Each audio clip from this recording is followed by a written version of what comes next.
하이킥.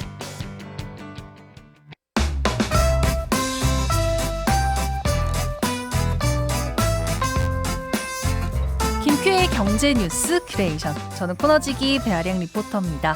어렵고 복잡한 경제 한 큐에 정리해 주실 김큐, 안녕하세요. 네, 어서 오십시오. 네. 투표하셨습니까? 저는 본투표 날 하려고 미뤄두고 아직 네. 공약을 꼼꼼히 살펴보고 있습니다. 그러시군요. 갔다 오셨어요? 네, 저는 어제 한 2시쯤 갔는데요. 동네 이제 주민센터라고 하죠. 이제 저희 때는 옛날에 동사무소라고 했었는데 주민센터 갔더니 와 1층에서 3층까지 줄 서 있는 거예요. 그래가지고 한 2시쯤 갔는데 줄 서가지고 했습니다. 저는 이제 수요일에 한 표 던질 예정입니다. 네. 자, 그 전에 이 얘기 해야 될 것 같아요. 네네. 제가 오면서 기름을 넣는데 5만 원 넣을지 6만 원 넣을지 고민을 하다가 이 5만 원 하면 얼마 안 들어갈 것 같은 거예요. 기름값이 꽤 많이 올랐습니다. 그러니까요. 방금 전에 저희가 국제뉴스 하면서 유가 조금 더 오를 것 같은 느낌을 좀 받았는데 얼마 전까지만 해도 이제 휘발유 기준으로 우리가 셀프 주유소, 알뜰 주유소 잘 찾으면 리터당 한 1,400원대도 넣었던 것 같은데 요즘 주변 주유소 가보면 대부분 리터당 1,600원 이상. 맞아요. 아니면 1,700원 넘는 것도 꽤 있거든요. 그래서 한국석유공사 유가정보 시스템 들어가서 좀 봤더니 4월 첫째 주 전국 주유소 휘발유 평균 판매가가 리터당 1,647원이고요. 네. 이게 일주일 만에 7.5원이 오른 거예요. 그리고 서울 평균 판매가는 리터당 1,728.8원이니까 서울은 뭐 주변 다니면 다 1,700원대다 이렇게 그러게요. 보실 수 있을 것 같고 경유도 리터당 1,540.2원으로 일주일 전에 비해서 지금 2원 정도 더 비싸진 상황입니다. 실제로 많이 오른 거예요. 제가 이유를 좀 여쭤보고 싶은데 뻔한 네. 얘기는 안 들을게요. 뭐 국제 유가가 올랐다. 사실인 걸 말씀하신 어떻게 건가요? 하겠습니까? 이걸 풀어서 말씀하실 거죠? 일단은 국제유가 상승이 직접적인 원인이죠.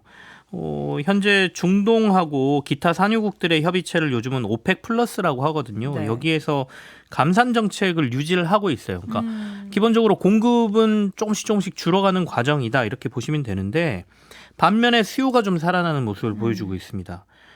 사자는 사람들이 많아져서 가격이 오른다라는 얘기인데 수요가 늘어난다는 건 우리로선 좀 부러운 얘기긴 하죠. 왜냐하면 미국의 경기가 좋아지고 뭐 미국은 경기도 잘 돌아가고 공장도 잘 돌아가고 실업률도 그렇게 높지 않은 상황이 유지되고 있거든요.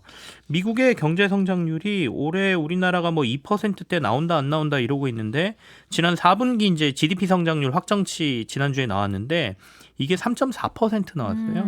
이게 잠정치가 3.2%였는데 이거보다 더 확정치에서 오른 거니까 미국은 경기가 굉장히 좋습니다. 그러니까 우리나라보다 경쟁력 엄청 크잖아요. 네. 그럼에도 불구하고 지금 3% 중반대 경제 성장률 나온다는 거는 굉장히 좋은 거죠.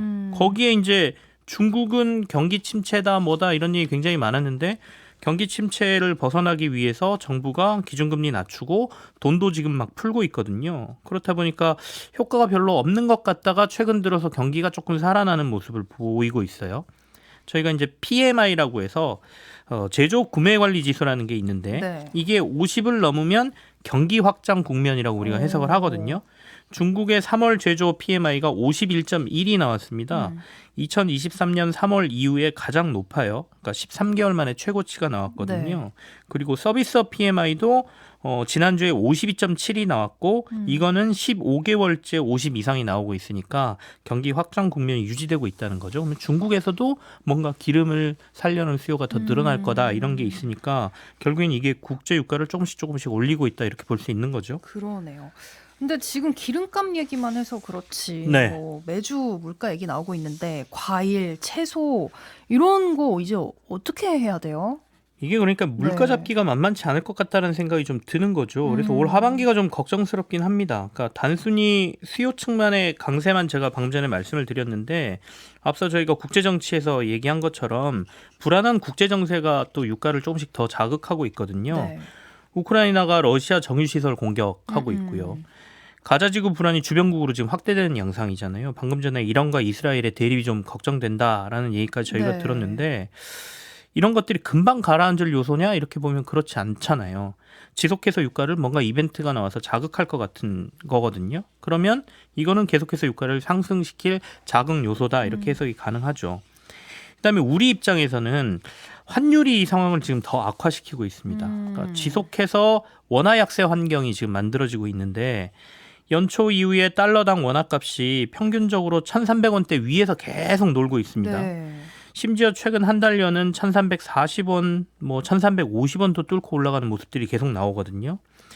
원화의 값어치가 이처럼 약해진다는 것은 우리가 원유를 사올 때 우리는 더 비싸게 사와야 된다는 얘기가 되는 거예요. 그렇죠. 원유는 달러로 거래해야 되니까. 네네.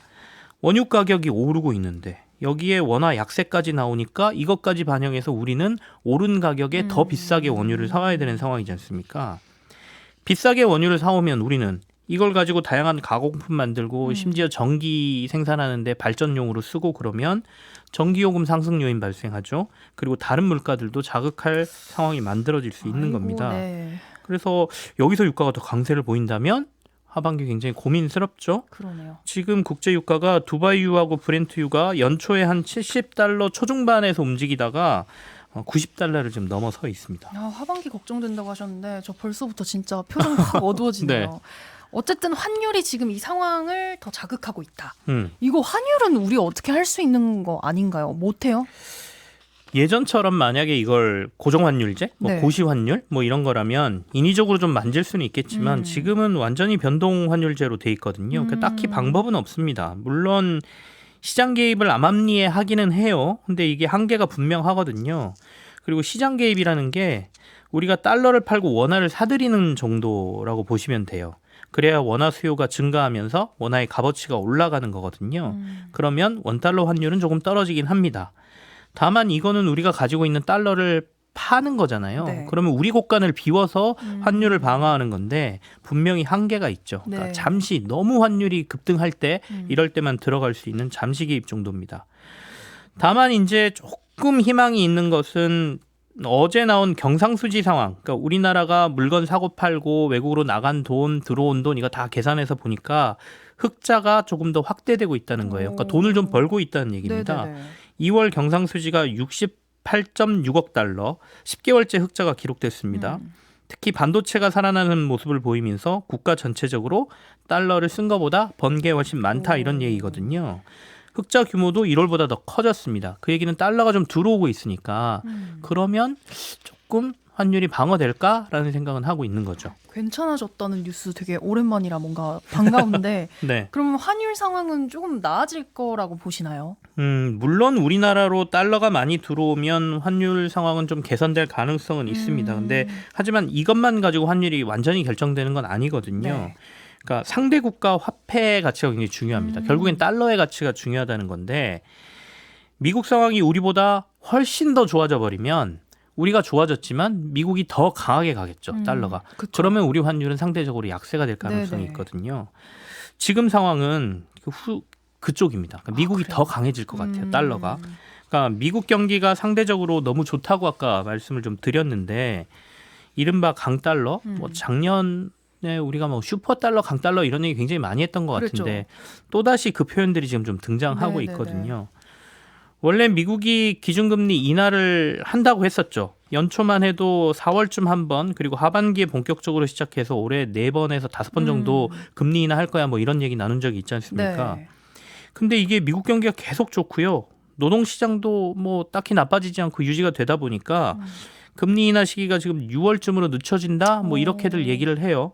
왜냐하면 경기가 좀 안 좋아져야 금리도 낮춰줄 요인이 생기는데 그게 아니라는 거죠. 그러네요.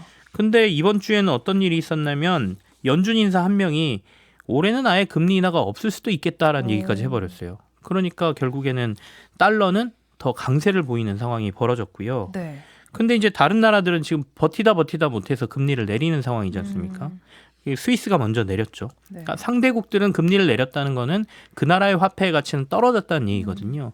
그러니까 이건 미국은 금리도 안 내리고 유지하고 있으니까 달러는 강세. 우리는 상대국들은 자기 돈의 값어치를 떨어뜨리니까 상대적 약세. 그러니 환율은 달러는 강세, 우리는 약해지는 모습이 더 나올 수 있어서 이게 우리가 경상수지 흑자를 정말 크게 내지 않는 이상 지금 상황은 달러의 강세가 당분간 유지될 가능성이 높다라고 전문가들은 보고 있습니다.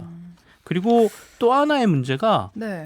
기후가 올해도 큰 변수가 될 것 같다는 생각이 좀 듭니다. 아니 물가랑 환율 얘기하고 있잖아요, 우리. 네. 기후 얘기 너무 뜬금없는데요?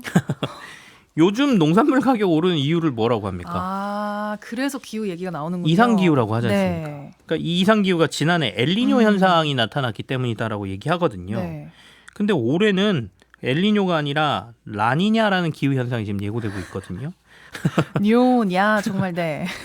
지금 라니냐. 근데 원래 엘니뇨가 발생하고 나면 기후 순환 차원에서 라니냐가 그다음에 온다고 해요. 그러니까 그렇군요. 어떤 균형점을 잡기 위해서 기후가 이제 또 바뀌는 건데 네. 원래 태평양의 적도 부근에는 동에서 서쪽으로 무역풍이 불게 돼 있습니다. 근데 이 무역풍이 약해지면 태평양의 해수 이동 속도가 달라져요. 따뜻하게 데워진 해수가 동에서 서로 빠르게 이동해야 되는데 이 해수가 빠르게 이동을 안 하는 겁니다. 그러니까 무역풍이 약하니 이 이동이 느려지는 거죠. 그러면 해수 온도의 변화가 전체적으로 일어나면서 전 세계의 기후 변화가 일어나는 걸 우리가 엘니뇨라고 부르거든요. 네네. 엘니뇨가 일어나고 나면 그 다음에 정도엔 반대 현상이 나와요. 그러니까 지구가 순환을 통해서 균형을 찾기 위한 건데 이걸 라니냐라고 합니다. 다시 무역풍이 강화되는 현상이에요. 그래서 엘니뇨가 나타난 지난해 겨울 유럽이 굉장히 따뜻했어요. 맞아요. 그러다 보니까 천연가스나 이런 가격들이 별로 안 올랐거든요. 수요가 좀 줄면서. 근데 라니냐가 일어나면 강추위가 예고됩니다. 그래서 올해 유럽이 굉장히 추울 수 있다. 전 세계가 좀 강추위가 예고되고 있어서 그렇게 되면 에너지원 수요가 폭증할 가능성이 높죠. 하반기에 지금 유가도 상황이 안 좋죠. 천연가스나 이런 수요가 폭발하면서 그 에너지 가격마저 오르면 네. 야 이거 엘니뇨도 문제인데 라니냐도 큰 문제가 되겠네라는 고민을 하고 있는 거죠. 그러니까 물가 상승을 자극할 요소가 기후에서 또 하나 있는 거고요. 엘니뇨도 여러 가지 그 홍수와 가뭄을 만들지만 이 역시도 라니냐도 기후 이변이기 때문에 여러 지역의 홍수와 가뭄을 만들어내거든요. 그러면 국제 농산물 가격에도 영향을 줄 가능성이 있어서 올 하반기 정부가 물가 잡는 게 만만치 않을 테고 물가가 쉽게 떨어지지 않으면 금리를 내리는 것도 쉽지 않을 거다 이런 생각이 좀 드네요. 아, 라니냐가 좀 잠잠해줘야 될 텐데요. 진짜 지금 경제 얘기하러 왔다가 과학 얘기까지 공부하고 가는 느낌이에요. 자, 이 얘기 좀 해볼까요? 네네. 앞서 경상수지 얘기하면서 그나마 반도체 살아나고 있다. 좀 희망적인 이야기를 해주셨는데 네. 이거는 어떻게 좀 유지될까요? 삼성전자가 이번 주에 굉장히 드디어 8만 전자에 드디어 올랐었죠. 마침내 네. 올라섰잖아요. 삼성전자 주가를 저희가 자꾸 얘기하는 거는 그만큼 삼성전자가 우리나라 경제에서 차지하는 비중이 굉장히 크기 때문이잖아요. 네. 그만큼 또 반도체가 우리 경기에 차지하는 비중이 굉장히 크거든요. 지난주에 삼성전자 주가가 8만 5천 원을 한때 넘었죠. 맞아요. 증권가에서는 올해 안에 10만 원도 갈 수 있다라고 봅니다. 뭐 10만 원을 넘는다는 얘기도 좀 나오는데 네네. 어쨌든 뭐 증권가 전망은 그렇다는 얘기고요.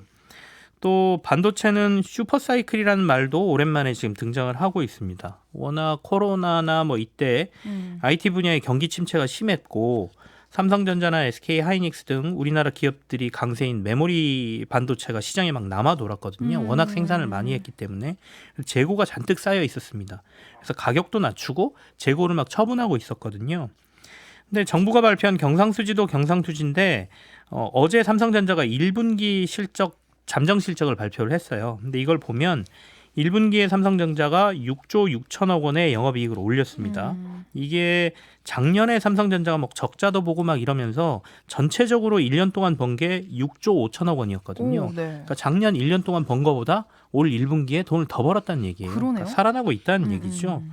워낙 작년에 상황이 안 좋았기 때문에 이제 회복되는 거다라고 볼 수 있고 그다음에 또 하나는 시장에서는 예측한 수치들이 있습니다. 1분기에 삼성전자가 이 정도 매출 올리고 이 정도 영업이익 올릴 거야라고 예측한 게 있는데 네.